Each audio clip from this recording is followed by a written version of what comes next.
ঢাকা শিশু হাসপাতালের কার্ডিয়াক আইসিইউতে আগুন লাগার ঘটনায় কোনো হতাহত না হলেও পুড়ে গেছে জরুরি যন্ত্রপাতি।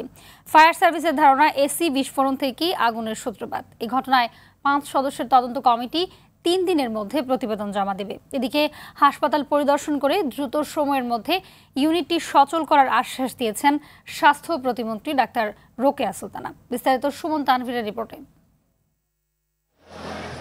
বেলা 1:45 আগারগাঁও শিশু হাসপাতালের 5 তলায় কার্ডিয়াক আইসিইউতে দেখা যায় ধোঁয়ার কুণ্ডলী। সঙ্গে সঙ্গেই খবর দেওয়া হয় ফায়ার সার্ভিসকে।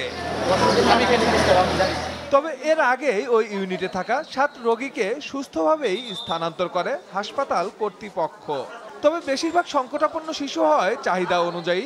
অক্সিজেনের সরবরাহ নিয়ে চিন্তায় পড়ে অভিভাবকরা।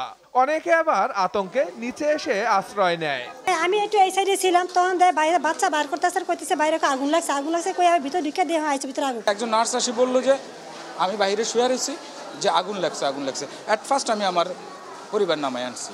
আমরা এই যে আমাদের বাচ্চা নিয়ে আইসিইউ থেকে আনাটা, আমাদের বাচ্চাও তো একটা দুর্ঘটনা ঘটে যেতে পারতেছে। আইসিইউ থেকে যেতে বাই করছি, আইসিইউ এর দরকার। ফায়ার সার্ভিসের 5 ইউনিটের প্রায় 1 ঘন্টা চেষ্টায় আগুন নিয়ন্ত্রণে আসে।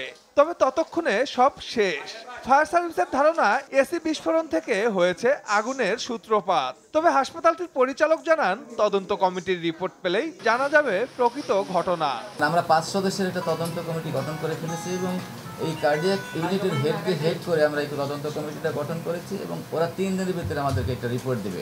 এই ঘটনার পর স্বাস্থ্য প্রতিমন্ত্রী হাসপাতাল পরিদর্শন করেন। পরে সাংবাদিকদের সঙ্গে কথা বলেন তিনি।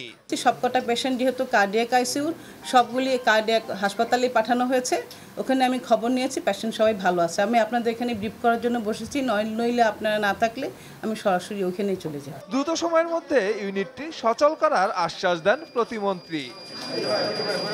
সুমন তানভীর, RTV, ঢাকা।